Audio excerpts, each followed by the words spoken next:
여기 태국에서 혐한 감정이 확산되고 있다는 사실을 알게 된 영국의 국제문화학 교수가 있습니다. 이 교수는 현상의 근본 원인을 파악하고 국제관계의 실체를 알아보기 위해 직접 태국과 한국을 방문했습니다. 그리고 양국에서의 조사와 인터뷰를 통해 얻은 통찰을 바탕으로 이런 말을 하고 있습니다. 한국이 태국인들을 무차별적으로 내쫓는 것이 아닙니다. 오히려 국가의 질서와 안전을 지키기 위해 필요한 조치를 취한 것뿐이라고 봅니다. 이는 자국민을 보호하고 사회 안정을 유지하기 위해 모든 책임 있는 국가가 해야 할 당연한 일이에요. 물론 이 과정에서 일부 불편함이 있을 수 있지만 장기적으로 봤을 때 이는 양국 모두에게 이로운 결정이 될 것입니다. 한국의 이런 단호하면서도 원칙에 입각한 태도가 오히려 존경스럽게 느껴집니다. 국가 안보와 사회 질서라는 중요한 가치를 지키기 위해 어려운 결정을 내리고 실행하는 모습에서 책임감 있는 국가의 모습을 볼 수 있었습니다. 대체 무슨 사연일지 오늘 사연 바로 시작하겠습니다. 안녕하세요. 저는 영국의 한 대학에서 국제문화학을 가르치는 사라 밀러 교수입니다. 한국과 한국 문화를 정말 사랑하는 사람이에요. 그런데 최근에 충격적인 소식을 들었습니다. 태국에서 혐한 감정이 확산되고 있다는 거예요. 처음 이 소식을 접했을 때는 믿기 힘들었어요. 태국 여행협회 관계자가 매체와의 인터뷰에서 한국을 비하하는 발언을 했다고 하더라고요. 그 말이 SNS에서 퍼지면서 밴 코리아 해시태그까지 등장했다는 소식이었습니다. 이 소식을 듣고 너무나 궁금해졌어요.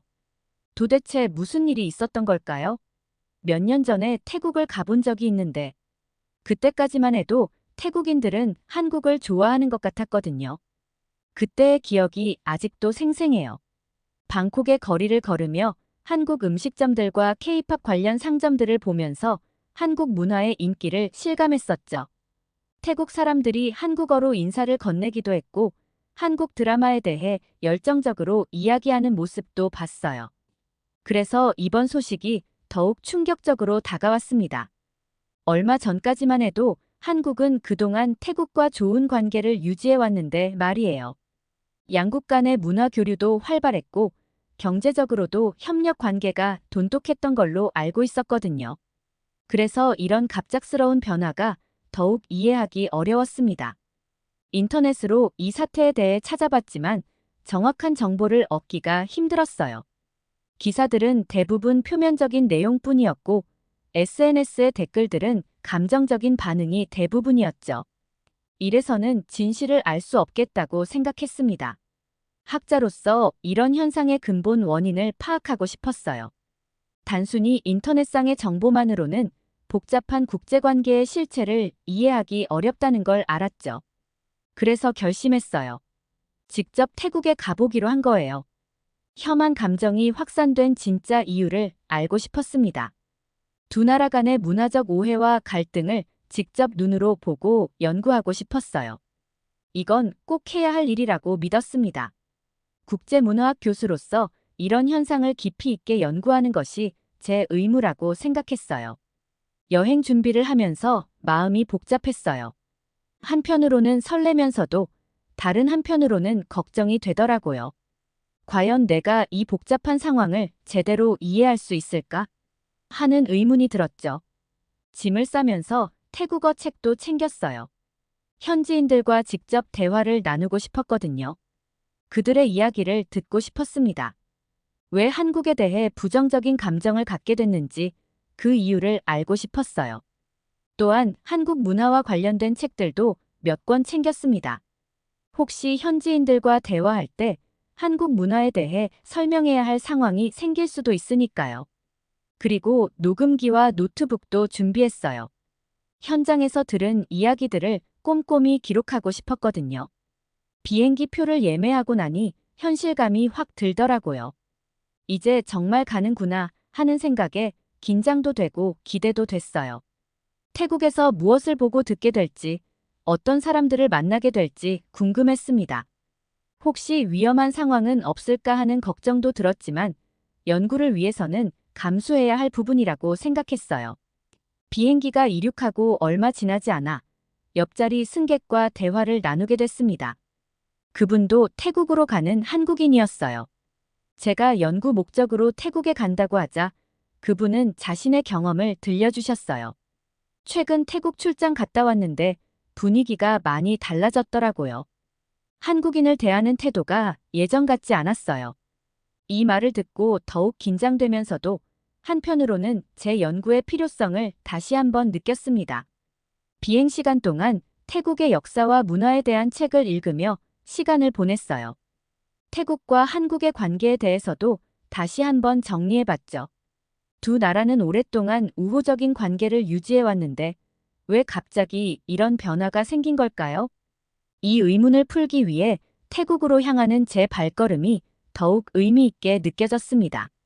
방콕에 도착하자마자 공항의 분위기가 예전과는 확연히 다르다는 걸 느꼈어요. 한국어 안내 표지판이 눈에 띄게 줄어들고 대신 중국어 표지판이 크게 늘어났더라고요. 심지어 공항 직원들도 중국어로 안내하는 모습을 자주 볼 수 있었습니다. 이런 작은 변화들이 모여 전체적인 분위기를 바꾸고 있었고, 그걸 통해 뭔가 크게 달라졌다는 걸 실감할 수 있었어요.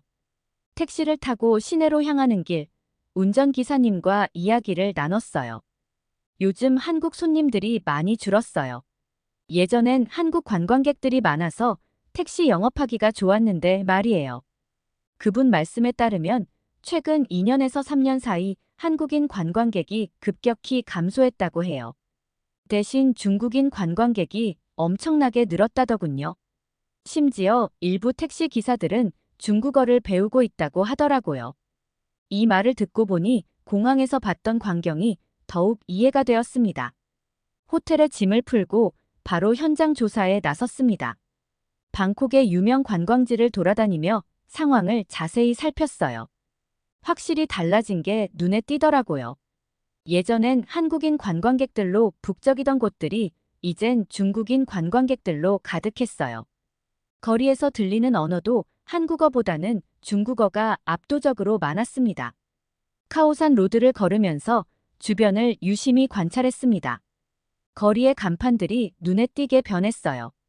한국어로 된 간판은 거의 찾아보기 힘들고 대신 중국어 간판이 늘어났더라고요. 심지어 일부 상점들은 완전히 중국인 관광객을 타겟으로 바뀐 것 같았어요. 한 상점 주인과 대화를 나눠봤어요. 중국 손님들이 훨씬 많아져서 우리도 적응해야 했어요. 상품 구성도 바꾸고 직원들도 중국어를 배우고 있죠. 그분 말씀이 현재 상황을 잘 설명해 주는 것 같았습니다. 길거리 음식점에서도 변화를 실감했어요. 메뉴판을 보니 한국어 설명은 완전히 사라지고 중국어로 된 설명이 대폭 늘어났더라고요. 심지어 일부 음식점은 중국인의 입맛에 맞춘 새로운 메뉴까지 선보이고 있었습니다. 주인 아주머니께 여쭤봤죠. 한국 손님들이 줄어들어서 메뉴판을 바꿨어요. 이제는 중국 손님들이 주 고객이에요. 그들의 취향에 맞추지 않으면 장사하기 힘들어요. 이런 변화 속에서 문화적 충돌도 목격할 수 있었어요. 왓포 사원을 방문했을 때의 일이에요. 중국인 관광객 무리가 큰 소리로 떠들며 사진을 찍고 있었는데 이를 본 태국 현지인들의 표정이 좋지 않더라고요. 심지어 일부 태국인들은 그 자리를 피해 다른 곳으로 이동하는 모습도 볼 수 있었습니다. 한 태국 노인은 저에게 다가와 요즘 사원에 와도 마음의 평화를 찾기 힘들어요. 예전에는 이렇지 않았는데 라고 말씀하셨습니다. 그분의 목소리에서 안타까움이 묻어났어요. 현지 시장에서도 비슷한 장면을 목격했어요. 중국인 관광객들이 음식을 많이 남기고 가는 모습을 보며 주인 아주머니가 한숨을 쉬더라고요. 매일 이래요. 쓰레기는 그대로 두고 가고 청소하는 게 일이에요. 한국 손님들은 이렇지 않았는데 말이에요. 이런 모습들을 보면서 태국인들의 불만이 점점 쌓여가는 걸 느낄 수 있었습니다. 동시에 이런 상황이 한국인들에 대한 그리움으로 이어지고 있다는 점도 발견할 수 있었어요. 호텔로 돌아오는 길에 한 노점상과 이야기를 나눴어요. 한국 손님들이 줄어든 게 정말 아쉬워요. 예의 바르고 깔끔했거든요. 물건도 잘 사가고 팁도 주곤 했죠. 요즘엔 중국 손님들이 많은데 가끔 힘들 때가 있어요. 흥정도 심하고 때로는 무례하기도 해서요. 이런 이야기를 들으니 한국인들에 대한 그리움이 확연히 느껴지더라고요. 동시에 태국인들의 복잡한 감정도 이해할 수 있었습니다. 많은 곳을 돌아다녔지만 뭔가 놓치고 있는 게 있는 것 같았어요. 표면적인 변화는 볼 수 있었지만 그 이면에 있는 더 깊은 이야기들을 듣고 싶었죠. 더 깊이 들어가 봐야겠다고 생각했습니다. 다양한 계층의 태국인들과 직접 대화를 나누면 더 많은 것을 알 수 있을 것 같았어요. 계속해서 다양한 계층의 태국인들과 인터뷰를 진행했어요. 그들의 생각을 직접 들어보고 싶었거든요. 사전에 약속을 잡아두었던 분들도 있었고, 즉석에서 인터뷰에 응해주신 분들도 계셨어요. 다양한 연령대와 직업군의 사람들을 만나려고 노력했습니다. 아침 일찍 방콕의 한 시장을 찾았어요. 그곳에서 만난 상인 아저씨의 말씀이 특히 인상 깊었습니다.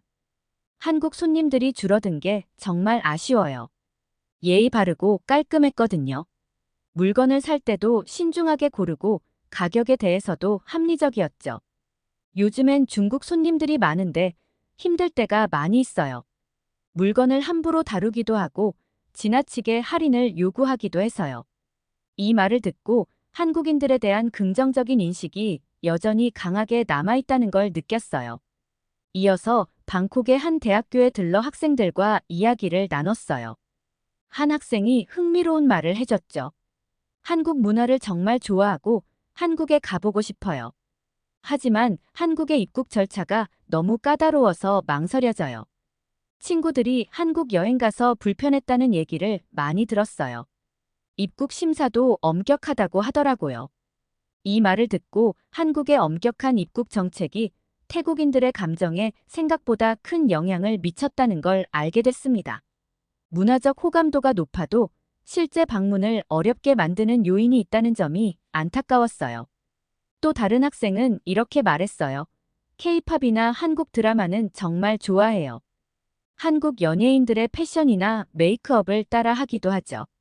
하지만 가끔 한국인들이 태국을 무시하는 것 같아 기분이 나빠요. 소셜미디어에서 한국인들이 태국을 후진국 취급하는 글을 보면 속상해요.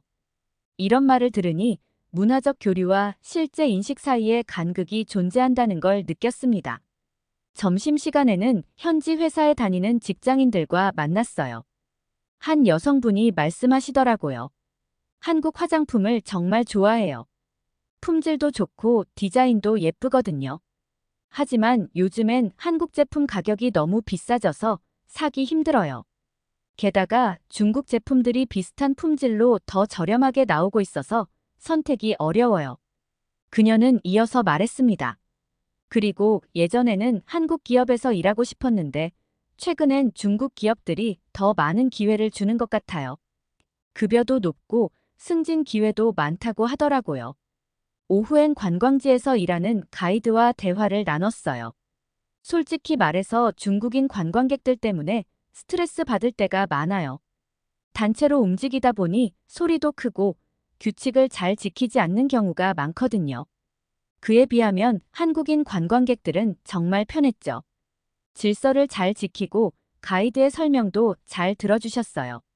팀 문화도 잘 이해해 주시고요. 이 말을 들으니 한국인들에 대한 그리움이 확연히 느껴졌습니다. 다음 날 저는 현지 NGO에서 일하는 활동가와 만났습니다. 그분의 시각은 좀 달랐어요. 한국의 불법 체류자 단속이 너무 심해요. 태국인들을 범죄자 취급하는 것 같아 화가 나요. 한 식당 주인은 이런 말씀을 하셨어요. 한국 음식을 메뉴에 넣었다가 최근에 뺐어요. 손님들의 반응이 예전 같지 않아서요. 여러 사람들의 이야기를 들으면서 태국인들의 감정이 얼마나 복잡한지 깨달았어요. 한국에 대해 긍정적인 감정과 부정적인 감정이 공존하고 있었죠. 특히 눈에 띄는 건 많은 태국인들이 한국인들의 매너와 예의를 그리워한다는 거였어요. 하지만 동시에 한국의 엄격한 정책들에 대해선 불만을 갖고 있었죠. 이런 양가적인 감정이 혐한으로 번질 수 있다는 생각이 들었습니다. 인터뷰들을 정리하면서 느낀 게 있어요. 혐한 감정은 단순히 문화적 충돌이나 경제적 이해관계 때문만은 아니라는 거죠. 정책, 개인적 경험, 미디어의 영향 등 다양한 요소들이 복합적으로 작용하고 있었습니다. 특히 SNS를 통해 퍼지는 정보와 감정의 영향력이 생각보다 크다는 것을 알게 되었어요. 이런 복잡한 상황을 더 깊이 이해하기 위해서는 태국의 정치적 상황과 혐한 감정 사이의 연관성을 파악해야겠다고 생각했어요. 단순히 문화적, 경제적 측면만으로는 설명할 수 없는 부분들이 있었거든요. 그래서 현지 전문가들을 만나 더 깊이 있는 이야기를 들어보기로 했습니다. 먼저 현지 전문가를 만나기 위해 미리 연락을 했고, 다행히 여러분과 인터뷰를 할 수 있었습니다. 정치학자, 사회학자, 언론인 등 다양한 분야의 전문가들과 대화를 나누기로 했어요. 아침 일찍 방콕의 한 카페에서 탐마삿 대학의 정치학 교수를 만났어요. 그분의 말씀이 정말 충격적이었죠.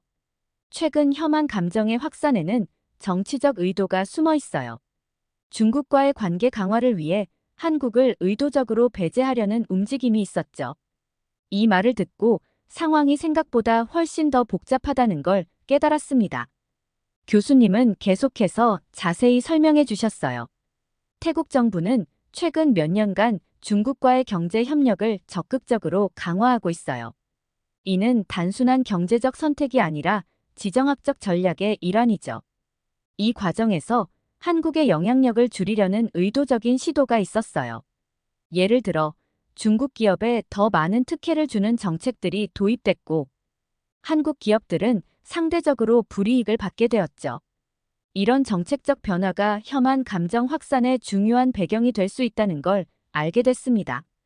일부 정치인들이 자국 내 지지 기반을 확대하기 위해 민족주의적 감정을 부추기고 있어요. 그 과정에서 한국이 표적이 된 거죠. 외부의 적을 만들어 내부 결속을 다지려는 전형적인 정치 전략이에요. 그는 SNS에서 퍼지는 반한 감정의 상당수가 이런 정치적 의도 하에 조직적으로 만들어진 것이라고 주장했어요. 오후엔 시민단체 활동가와 대화를 나눴는데 놀랍게도 교수님의 의견과 매우 비슷한 이야기를 들을 수 있었습니다. 소셜미디어에서 퍼지는 반한 감정의 상당수가 조직적으로 만들어진 거예요. 일부 집단이 의도적으로 허위 정보를 퍼뜨리고 있죠. 특정 해시태그나 밈을 통해 반한 감정이 빠르게 확산되고 있어요. 이는 우연이 아닌 조직적인 움직임의 결과죠. 활동가는 이런 현상을 모니터링하고 대응하는 것이 매우 어렵다고 토로했습니다. 이 말을 듣고 혐한 감정 확산의 배후에 숨은 의도가 있다는 걸 깨달았습니다. 한 유명한 정치 평론가와의 대화도 매우 인상적이었어요. 그는 이렇게 말했습니다. 일부 정치인들이 자국 내 지지 기반을 확대하기 위해 민족주의적 감정을 부추기고 있어요. 그 과정에서 한국이 표적이 된 거죠. 이는 매우 위험한 정치 전략이에요. 단기적으로는 효과가 있을지 모르지만 장기적으로는 양국 관계에 큰 해를 끼칠 수 있습니다. 그의 분석은 현재 상황의 위험성을 잘 지적하고 있었어요. 그는 계속해서 깊이 있는 이야기를 해주었어요. 태국 내 정치적 갈등을 외부로 돌리려는 시도는 매우 고전적인 정치 수법이죠.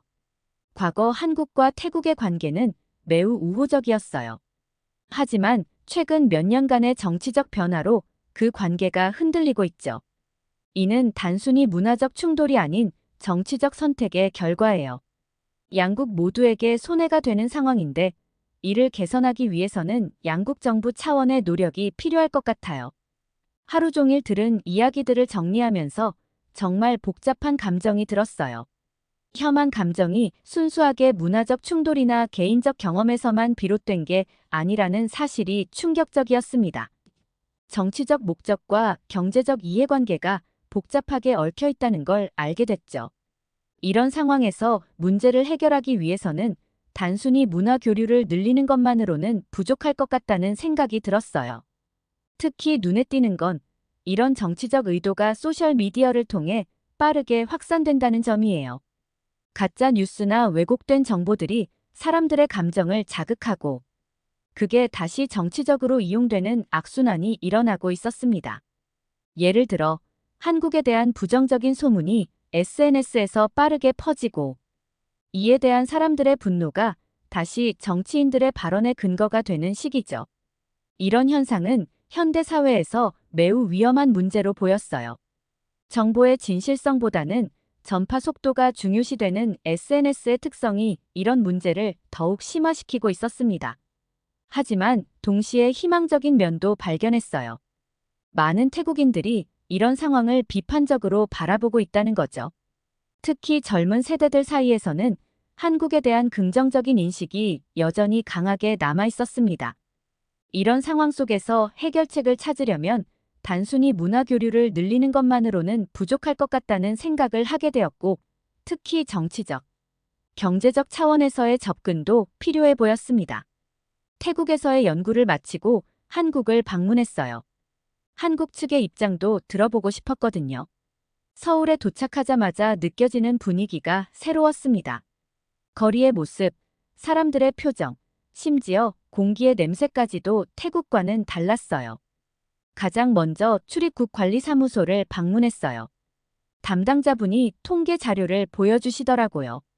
현재 한국 내 태국인 불법 체류자 수는 약 15만 7천 명으로 증가했습니다. 이는 2015년 약 5만 2천 명에서 3배 가까이 늘어난 수치입니다. 태국인 불법 체류자가 전체 체류자의 78%를 차지하고 있습니다. 이대로 둘 순 없었어요. 객관적인 수치를 보니 상황의 심각성을 실감할 수 있었습니다. 그래프와 표를 보면서 이런 급격한 증가가 한국 정부의 정책 변화를 불가피하게 만들었다는 점을 이해할 수 있었어요. 한국관광공사의 관계자와도 만났어요. 우리도 태국 관광객들을 환영해요. 태국은 한국 관광산업의 매우 중요한 시장이죠. 하지만 안전과 질서는 지켜져야 합니다. 그래서 일부 제한적인 조치를 취할 수밖에 없었죠. 최근 몇 년간 태국인들을 통한 마약 밀반입이 급증했어요. 우리도 어쩔 수 없이 강경책을 써야 했죠. 그는 이어서 구체적인 사례들을 들어가며 설명해 주었습니다. 이 이야기를 들으니 머리가 복잡해졌어요. 태국에서는 이런 이야기를 전혀 듣지 못했거든요. 이 말을 듣고 한국의 입장을 이해할 수 있었어요. 국가 안보와 사회 질서 유지를 위한 조치였다는 점을 알게 되었죠. 한국의 언론인들과의 대화도 인상적이었어요. 혐한 보도가 과장된 면이 있어요. 실제 태국 현지의 상황은 그렇게 나쁘지 않다는 소식도 들립니다. 이 말을 듣고 미디어가 상황을 어떻게 바라보고 있는지 알 수 있었습니다. 이런 다양한 의견들을 들으면서 상황이 생각보다 훨씬 복잡하다는 걸 깨달았어요. 한국의 입장에서는 안전과 질서 유지를 위한 불가피한 조치였지만 그것이 태국에서는 차별로 받아들여졌던 거죠. 특히 마약 문제와 불법 체류자 증가라는 새로운 사실을 알게 되면서 태국에서 들었던 이야기들을 새로운 시각에서 바라보게 됐어요. 이전에는 단순히 문화적 갈등이나 정치적 의도로만 생각했던 문제가 실제로는 더 복잡한 사회적, 법적 문제와 연결되어 있다는 걸 깨달았습니다. 먼저 태국에서의 혐한 감정이 단순히 문화적 충돌이나 개인적 경험에서 비롯된 것이 아니라는 점을 깨달았어요. 정치적, 경제적 요인들이 복잡하게 얽혀 있었죠. 중국과의 관계 강화를 위해 한국을 의도적으로 배제하려는 움직임, 그리고 이를 이용한 일부 세력들의 전략적 행동 등이 영향을 미쳤다는 걸 알게 됐습니다. 동시에 한국의 입장도 이해하게 됐어요. 마약 밀매와 불법 체류자 증가 문제는 실제로 심각한 사안이었고 이에 대한 대응이 필요했다는 점을 인정하지 않을 수 없었습니다. 국가 안보와 사회 질서 유지를 위한 조치였다는 점을 알게 되었죠. 하지만 이런 조치들이 태국인들에게는 차별로 받아들여졌다는 점도 중요한 문제였어요.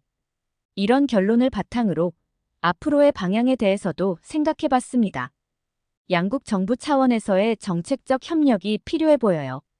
마약 문제나 불법 체류자 문제 등 공동의 문제에 대해 함께 대응하는 방안을 모색해야 할 것 같습니다. 예를 들어 양국 간의 정보 공유 시스템을 구축하거나 공동 단속팀을 만드는 것도 좋은 방법이 될 수 있겠죠. 그리고 미디어의 역할도 정말 중요해 보여요. 양국의 언론이 서로에 대해 균형 잡힌 시각으로 보도하고 긍정적인 소식도 적극적으로 전달할 필요가 있습니다. 특히 소셜미디어에서 퍼지는 가짜 뉴스나 왜곡된 정보에 대응하기 위한 팩트체크 시스템도 필요할 것 같아요. 문화 교류도 더욱 활성화해야 할 것 같습니다. 한류의 인기에만 의존하지 말고 태국 문화를 한국에 더 많이 소개하는 노력도 필요해 보여요. 양방향 문화 교류를 통해 서로에 대한 이해를 높일 수 있을 거예요. 예를 들어 양국의 전통 문화를 소개하는 축제를 공동으로 개최하거나 학생들 간의 교류 프로그램을 확대하는 것도 좋은 방법이 될 수 있겠죠. 이번 연구를 통해 국가 간 관계의 복잡성을 직접 체험할 수 있었어요. 표면적으로 보이는 현상 뒤에 숨겨진 다양한 요인들을 이해하는 것의 중요성을 깨달았습니다. 한 나라의 정책이 다른 나라의 국민 감정에 어떤 영향을 미치는지, 그리고 그것이 어떻게 양국 관계 전반에 영향을 미치는지 직접 볼 수 있었죠. 이번 연구를 마치며 제 개인의 생각을 말씀드리면 한국의 입장에서 태국인들에 대한 규제 강화는 불가피한 선택이었다고 생각해요. 물론 이는 제 개인의 의견일 뿐이며 절대적인 정답이라고는 할 수 없습니다. 하지만 마약 밀매와 불법 체류자 문제는 국가 안보와 직결된 심각한 사안입니다. 한국 정부가 자국민의 안전과 사회 질서를 위해 이런 조치를 취한 것은 당연한 일이에요. 어떤 나라든 자국의 이익과 안전을 최우선으로 고려해야 하니까요. 태국인들의 불만을 이해하지 못하는 것은 아니지만 한국의 결정이 옳다는 생각이 들었습니다. 규칙을 지키고 합법적으로 입국하는 사람들에게는 여전히 문이 열려 있으니까요. 이는 공정하고 합리적인 접근 방식이라고 봅니다. 한국이 태국인들을 내쫓는 것이 아니라 질서와 안전을 지키기 위해 필요한 조치를 취한 것뿐이라고 봅니다. 이는 모든 책임 있는 국가가 해야 할 일이에요. 한국을 오기 전에는 차별한다는 생각에 조금 오해했는데 한국의 이런 단호한 태도가 오히려 존경스럽게 느껴집니다. 이제 영국으로 돌아가 이 모든 내용을 정리하고 발표할 준비를 해야겠어요. 이번 경험이 한국과 태국, 나아가 국제관계에 대한 이해를 깊게 해준 소중한 시간이었습니다. 앞으로 이 연구 결과가 양국 관계 개선에 조금이나마 도움이 되길 바랍니다. 두 번째 사연 시작합니다. 매일같이 밖에도 나가지 않고 방 안에 홀로 앉아있는 미국인 여성이 있습니다. 이 여성은 어린 시절 교통사고로 한쪽 손을 절단하고 의수를 끼고 생활을 하고 있는데요. 이 여성의 부모님은 딸을 위해 여러 심리치료 병원을 알아보고 치료했지만 여성은 크게 달라지지 않았는데 그러던 어느 날 한국인 심리치료사를 만나고 이 여성의 삶이 크게 변화하기 시작하는데 그 여성에게는 무슨 일이 일어났던 것일지 지금 바로 오늘 사연 들어보겠습니다. 안녕하세요. 미국에 살고 있는 에블린 앤더슨입니다. 저는 일반인들과 조금 다른 점이 있는데요. 저는 5살에 사고를 당해서 왼쪽 팔이 없습니다. 제가 살던 미시시피주는 미국에서도 인구 밀도가 낮은 편이고 농촌 지역이 많고 도시 지역은 많지 않아요. 우리 가족은 미시시피주 빌럭시라는 도시에서 오랜 시간 살았는데 해안 관광과 카지노 산업으로 유명한 곳이었어요. 부모님은 음식점을 운영하셨는데 그렇게 큰 규모의 음식점은 아니어서 부모님과 소수 아르바이트생으로 운영이 되는 곳이었죠. 미국에서는 5살이 되면 유치원에 다니는 것이 일반적이에요. 제가 유치원에 다니기 전에는 엄마가 집에서 저를 돌보셨는데 유치원에 입학하면서 아빠가 혼자 하시던 음식점 일을 돕기 시작하며 방과 후 엄마가 올 때까지 돌보미 언니가 유치원 마치는 시간부터 저를 돌보아 주었어요. 엄마는 제가 사고당한 날의 상황을 나중에 알려주셨어요. 그날은 유치원 수업이 예정보다 일찍 끝난 날이었대요. 유치원에서 급작스러운 연락을 받아서 돌보미 언니에게 연락을 했지만 돌보미 언니도 뒤늦게 연락을 받아 제가 귀가한 시간보다 늦게 도착했대요. 돌보미 언니가 집에 왔을 때 저는 없었고 놀라서 엄마와 유치원에 연락한 후 집 주변을 살펴보다 피를 흘리고 쓰러진 저를 발견했다고 했습니다. 그 당시 저는 의식도 없는 상태였고 급하게 신고한 후 병원으로 이송하고 응급수술을 했지만 제 왼쪽 팔은 절단하지 않으면 괴사가 된다고 해서 절단할 수밖에 없었대요. 경찰에 뺑소니 신고도 했지만 제가 살던 지역에는 CCTV도 없었고 조용한 주택단지라 목격자도 없어서 사고를 낸 사람도 찾을 수가 없었습니다. 엄청난 병원비를 부모님이 감당하셔야 해서 집도 그전보다 작은 집으로 이사 가야 했고 처음에는 의수 없이 생활하게 되었습니다. 엄마는 한쪽 팔이 없어도 충분히 잘 살 수 있다고 하며 제가 강해지길 원하셨어요. 매일 괜찮다면서 격려해 주셨지만 저는 괜찮지 않았습니다. 친구들과 다른 모습에 우울했고 평생 팔 없이 살아야 하는 게 슬펐어요. 시간이 지나면 나아져야 하는데 오히려 더 예민해졌어요. 초등학교를 다닐 때도 저는 비장애 학생들과 같이 수업을 들었는데 우리 교실에 장애가 있는 사람은 저 한 명밖에 없었어요. 선생님은 다른 친구들보다 저를 더 챙겨주었고 우리 반의 여러 친구들이 저를 도와주었지만 저는 누군가 제게 다가오는 것이 싫었습니다. 날이 선 채로 주변에 다가오는 친구들을 밀어냈고 더 이상 제게 다가오는 친구들은 없어졌죠. 엄마조차도 제 옆에 오는 게 싫었어요. 그런 제 모습을 바라보는 엄마는 슬픈 눈을 하며 그러면 안 된다고 단호하게 말하셨지만 저는 엄마도 보기 싫어서 학교 수업이 끝나면 방 안에 들어가서 나오지 않으려 했어요. 엄마는 제가 계속 방 안에 나오지 않는 것을 보고도 포기하지 않으셨어요. 저를 데리고 심리치료를 받으러 다니기 시작하셨죠. 처음에는 심리치료도 받고 싶지 않다고 거절했는데 엄마가 자책하면서 우시는 모습을 보고 난 후 어쩔 수 없이 치료를 받기 시작했습니다. 심리치료를 1년 넘게 받았지만 크게 나아지지 않았어요. 스스로가 나아지고 싶다는 생각을 하지 않고 마음을 닫은 상태로 있으니 치료를 받는다고 해서 달라지는 건 없었어요. 오히려 시간이 지나갈수록 저는 제 현실을 더 비관하게 되었죠. 살아가는데 의욕조차 없었습니다. 사고 때 저를 발견한 돌보미 언니가 원망스럽고 저를 수술한 의사 선생님도 원망스러웠어요. 제가 나아지지 않자 엄마는 여기저기 병원을 알아보았고 잭슨이라는 도시 안에 심리치료에 유명한 병원이 있다고 해서 잭슨에 있는 병원까지 가게 되었죠. 그곳에서 치료사 미아 선생님을 만나게 되었어요. 미아 선생님은 한국에서 온 한국인 치료사였는데 기존의 치료사들과 달랐어요. 전에 다니던 병원에서 심리치료를 받을 때는 자꾸만 기억하기 싫은 상황들을 물어보려 했는데 미아 선생님은 안 좋은 기억을 단 한 번도 물어보지 않았어요. 그냥 제 옆에서 제가 하는 걸 조용히 지켜보며 저의 이야기가 아닌 미아 선생님의 이야기를 들려주었어요. 제가 왜 방 안에만 있는지, 다른 사람과 대화를 하려고 하지 않는지의 질문들은 전혀 하지 않았죠.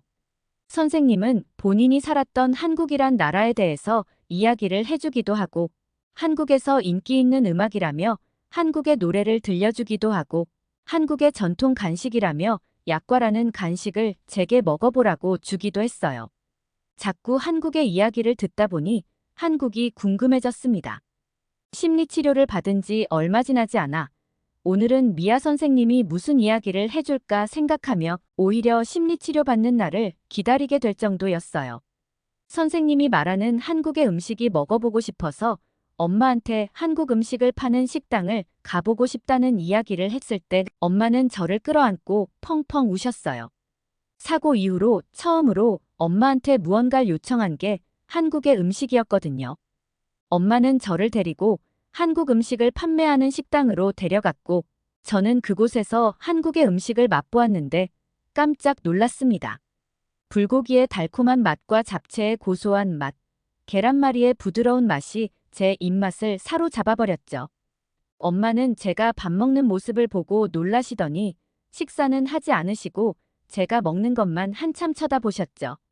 엄마도 먹어보라고 권유하니 그제서야 드시기 시작하셨고 한 입 드시더니 갑자기 눈물을 흘리셨어요.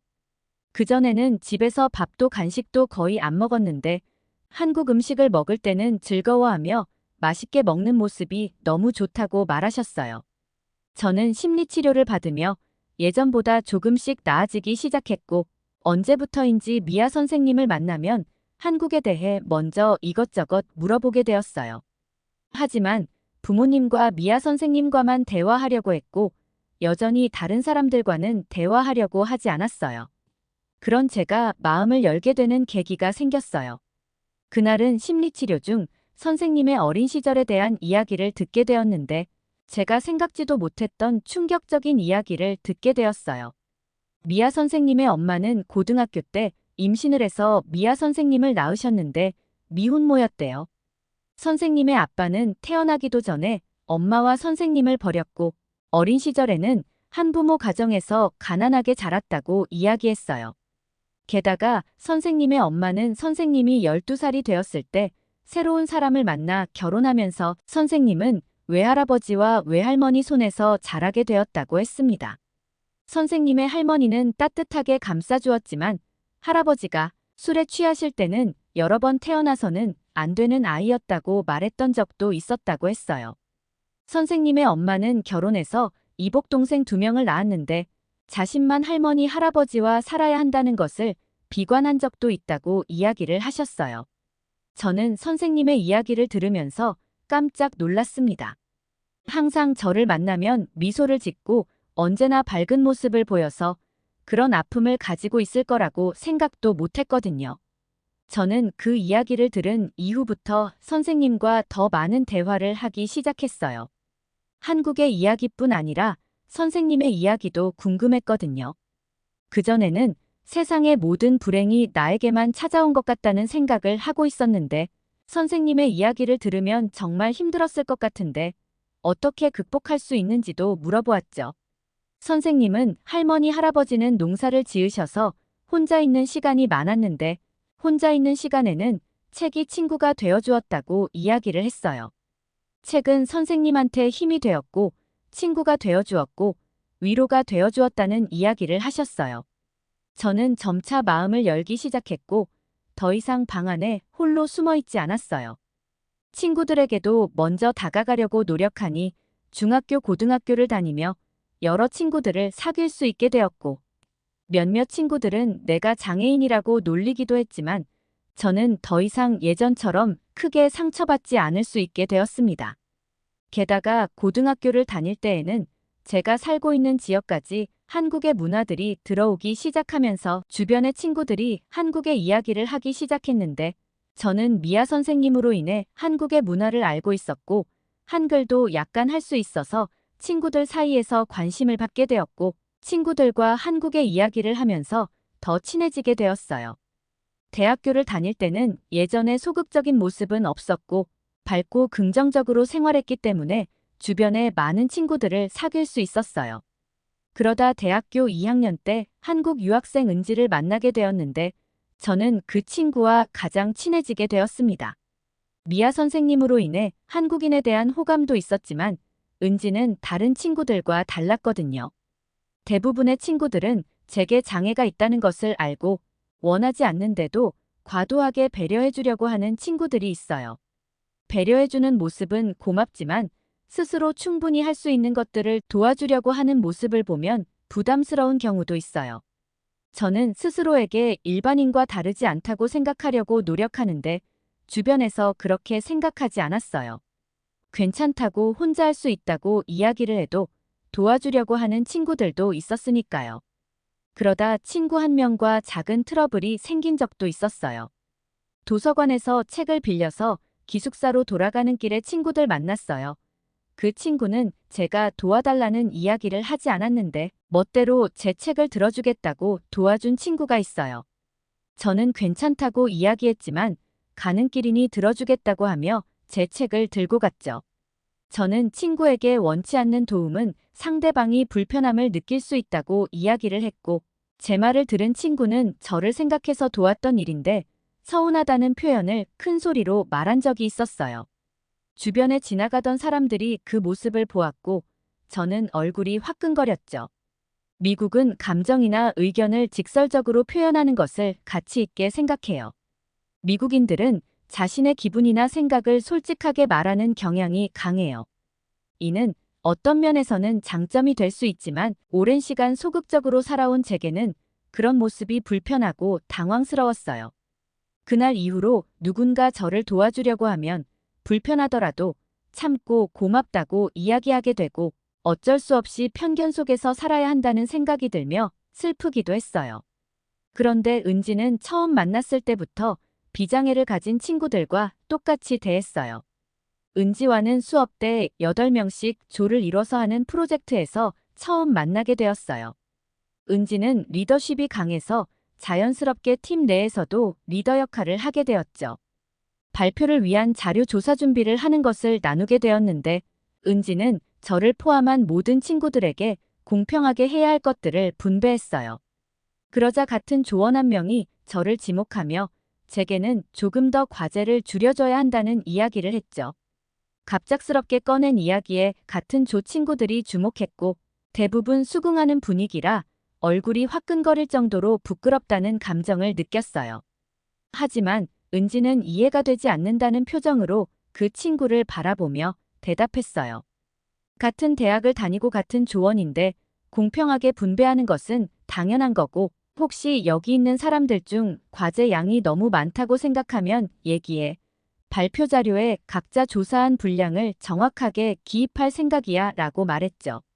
저는 할 수 있다고 이야기를 했고 제 대답에 더 이상 조원들은 아무 말을 하지 않았고 저는 제 분량을 스스로 해냈고 우리는 성공적으로 프로젝트를 끝낼 수 있었어요. 프로젝트를 하면서 은지와 교류하게 되었는데 은지는 저를 먼저 도와주려 하거나 제가 장애가 있다는 것을 전혀 신경 쓰지 않았어요.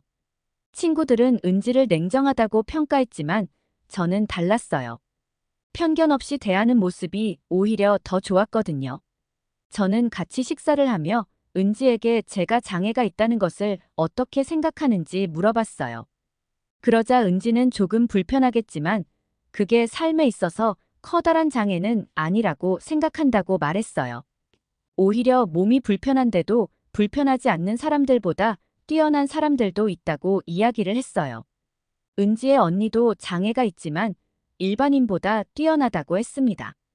은지의 언니는 장애는 삶을 살아가는데 조금 불편하지만 크게 문제가 되지 않는다고 했고 그 후로 장애를 가진 사람들에게 먼저 편견을 가지고 바라보지 않게 되었다는 이야기를 했죠. 저는 은지의 말을 듣고 많은 생각을 하게 되었고 은지랑 더 친해지고 싶어서 은지가 가입한 동아리도 따라 가입했고 은지에게 다가가려고 노력했습니다. 그러다 은지가 학교를 다니며 주말에는 장애인을 위한 봉사활동도 하고 있다는 것을 알게 되었고 은지의 권유로 봉사활동을 함께 하게 되었죠. 은지가 봉사하는 곳은 다른 사람의 도움 없이는 식사도 화장실도 가기 힘든 사람이 많았어요. 그들과 비교하면 제 장애는 정말 아무것도 아니라는 생각이 들 정도였죠. 봉사를 하면서 제가 스스로 가지고 있던 편견이 사라지게 되었어요.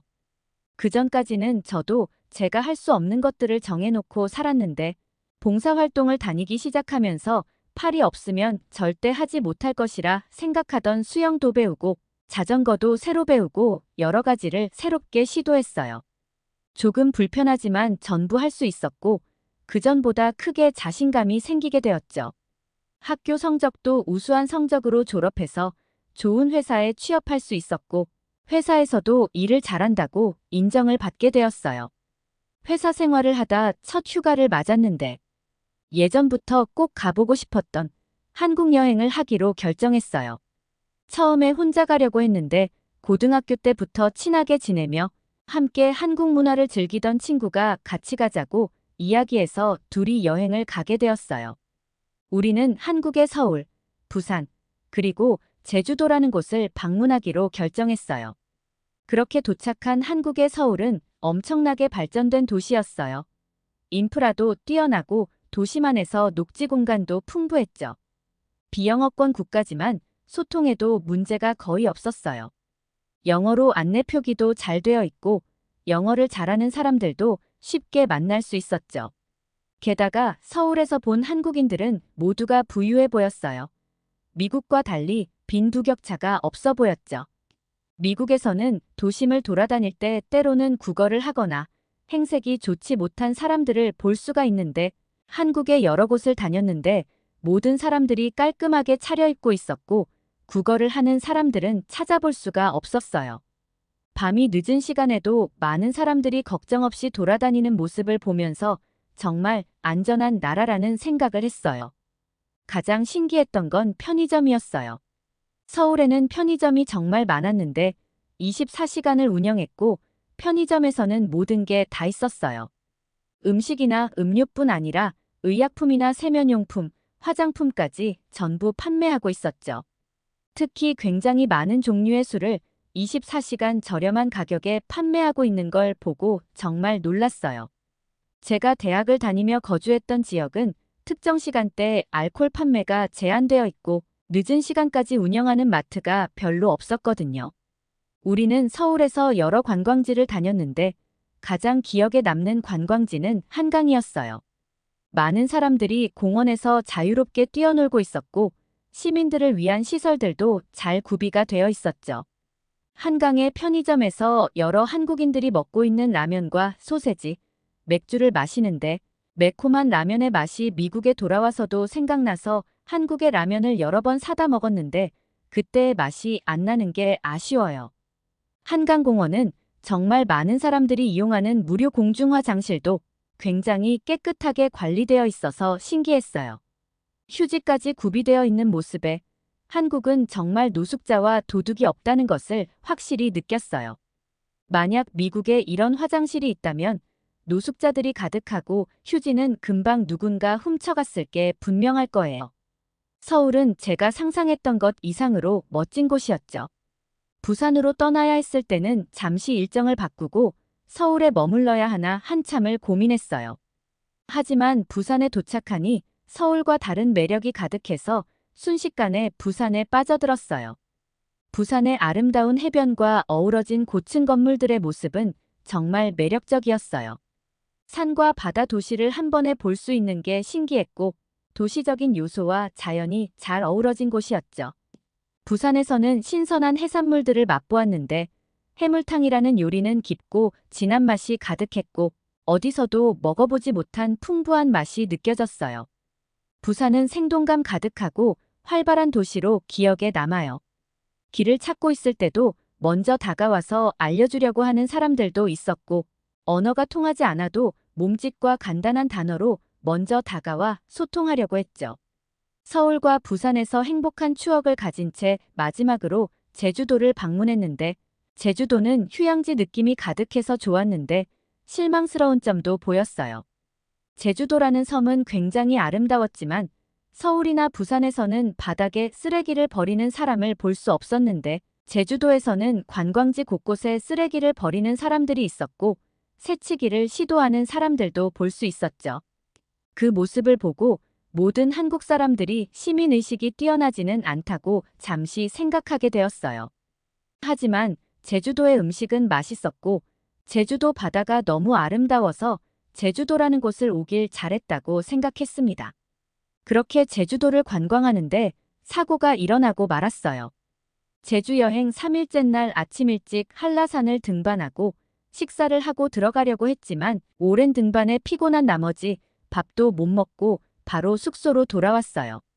저는 물을 마시기 위해 물을 찾았는데 사다 놓은 물이 하나도 남아있지 않았죠. 숙소에서 가까운 거리에 편의점이 있어서 물과 가볍게 먹을 음식을 사오기 위해 밖으로 나왔어요. 그렇게 편의점을 걸어가는데 어떤 모자를 쓴 남성이 편의점 가는 길에 소변을 보고 있는 것을 목격하게 되었어요. 사람이 지나다니는 길이었는데 노상방뇨를 하는 모습을 보고 깜짝 놀랐죠. 저는 빠른 걸음으로 그 남성을 지나쳐서 편의점이 있는 방향으로 뛰다시피 걸어갔어요. 편의점에 도착해서 한숨을 돌리고 물과 저녁으로 먹을 음식들을 계산한 뒤 문을 열고 나가려고 하는데 들어오려던 사람이 문을 확 당기는 바람에 그대로 앞으로 넘어지고 말았어요. 넘어지면서 들어오려던 사람과도 부딪히게 되었는데 그 남성은 골목에서 소변을 보고 있던 모자를 쓴 그 사람이었어요. 그 남성은 저와 부딪히며 들고 있던 핸드폰만을 떨어뜨렸지만 저는 넘어지면서 무릎이 닦아지고 의수까지 날아갔고 물과 음식들도 가닥에 전부 떨어지고 말았죠. 그런데 그 남성은 저를 쳐다보고는 어설픈 영어로 제게 화를 냈어요. 떨어진 휴대폰을 주워들더니 휴대폰 액정이 깨졌다면서 변상을 하라는 말도 안 되는 이야기를 하는 것이었죠. 그때 편의점 사장님과 편의점에서 물건을 고르던 커플이 넘어진 제게 다가와서 떨어진 물건들을 주워주면서 저를 도와주었어요. 저와 부딪힌 남성은 비틀거리며 제게 다가오더니 휴대폰을 어떻게 보상할 것인지 따지기 시작했어요. 그 남성이 가까이 다가오자 술 냄새가 확 풍겼고 누가 봐도 취해 보였죠. 문을 세게 여는 바람에 다쳤는데 왜 보상해줘야 하는지 따졌고 그 남성은 나를 노려보더니 영어로 욕설을 하다가 갑자기 다른 언어로 제게 소리를 질렀어요.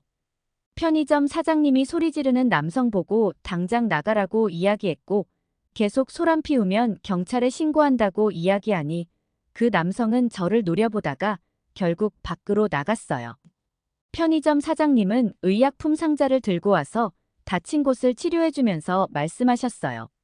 요새 제주도에 중국인들이 많이 오는데 술 먹고 진상을 부리는 사람들이 많다고 이야기하며 방금 편의점에 들어왔던 사람도 어제 술을 마신 채 편의점 외부 테이블 옆에 오바이트까지 하고 술을 사려고 하길래 쫓아냈는데 오늘 또 술이 취한 채로 술을 사러 온 것 같다고 이야기했어요. 저는 그때 그 남성이 하던 말이 중국어라는 것을 알게 되었습니다. 친구는 제가 다친 걸 보며 크게 화를 내고 걱정을 해주더라고요. 다음 날 아침에 일어나서 몸이 조금 욱신거렸지만 이틀 후에는 다시 돌아가야 했기에 우리는 제주도의 다른 관광지를 몇 군데 더 둘러보기로 했어요. 티켓을 사려고 매표소에 줄을 서 있는데 갑자기 제 앞으로 여러 명의 동양인들이 새치기를 했어요. 저와 친구는 화가 나서 지금 줄 서 있는 거라고 새치기 하지 말라고 이야기했는데 그들은 영어를 못 알아듣는 건지 우리가 여러 차례 이야기해도 우리를 무시한 채 본인들끼리 대화를 했어요. 제가 손가락으로 두드리고 뒤로 가라는 제스처를 취하니 오히려 기겁하면서 소리를 지르기 시작했어요. 저는 그들이 무슨 말을 하는지 몰랐지만 여러 명이서 제게 소리를 질러대니 너무 당황스러웠어요. 그때 우리 바로 뒤에 있던 사람들이 새치기 한 사람들에게 중국어로 뭐라고 이야기했고 중국인 단체는 결국 뒤로 가서 줄을 서게 되었죠. 제 뒤에서 줄 서 있던 사람들은 한국인이었는데 그들은 서울에서 제주도로 관광 왔다고 이야기했어요. 기다리는 동안 그들과 대화를 했는데 제가 중국인들에게 뭐라고 했는데 뒤로 간 건지 물어보니 중국인들이 새치기 한 적 없다고 거짓말을 하길래 저기 CCTV를 가리키며 새치기 한 거 다 찍혀 있으니 제대로 줄을 서라고 말했대요. 저는 그 한국인과 대화하면서 제주도 여행 중 관광지에서 새치기를 하는 사람을 몇 번 목격했다고 이야기했는데 그 한국인 관광객들은 요새 제주도에 중국인들이 많이 온다고 들었는데 이 정도로 중국인이 많은지 몰랐다고 이야기하며 그들도 제주도 여러 관광지에서 중국인들이 계속 새치기 하는 것을 여러 번 목격해서 정말 화가 난다고 이야기하더라고요. 저는 중국인들이 많다는 것을 알기 전까지 제주도 사람들의 시민의식이 서울이나 부산보다 떨어진다고 오해했는데 중국 사람들을 한국인으로 착각했을 게 분명하다고 생각하게 되었습니다. 제가 본 한국 사람들 중에 중국인처럼 무례한 사람은 만나보지 못했거든요. 우리는 그렇게 남은 일정 동안 제주도의 다른 관광지들을 둘러보고 미국으로 돌아왔어요. 제주도에서 작은 사고가 있었지만 우리에게 도움을 주었던 한국인분들 덕분에 즐거운 추억을 남기고 올 수 있었습니다. 한국에서 만난 한국인들은 친절한 사람들이 많았고 한국은 놀라울 정도로 발전된 나라였죠. 제주도 편의점과 부산에서 만난 분들, 관광지에서 저와 친구를 도와주는 한국인들을 보면서 제 어린 시절 심리치료 미아 선생님과 대학교 때 사귀었던 한국인 친구 은지가 생각이 나며 한국 사람들은 따뜻하고 남을 배려하는 사람이 많다라고 다시 한번 느끼게 되었습니다. 앞으로 살아가면서 제가 가진 장애를 극복하고 더 나은 삶을 살아갈 수 있도록 노력할 거예요. 제가 이런 생각을 할 수 있게 된 건 제게 도움을 주었던 한국인들 덕분이었어요. 제가 경험한 한국과 한국인들의 따뜻함을 알리고 싶어서 이렇게 사연을 보내게 되었어요. 오늘 사연이 재미있으셨다면 구독과 좋아요, 알림 설정까지 부탁드립니다. 더 재미있는 사연으로 돌아오겠습니다. 이상 감동 탐험이었습니다.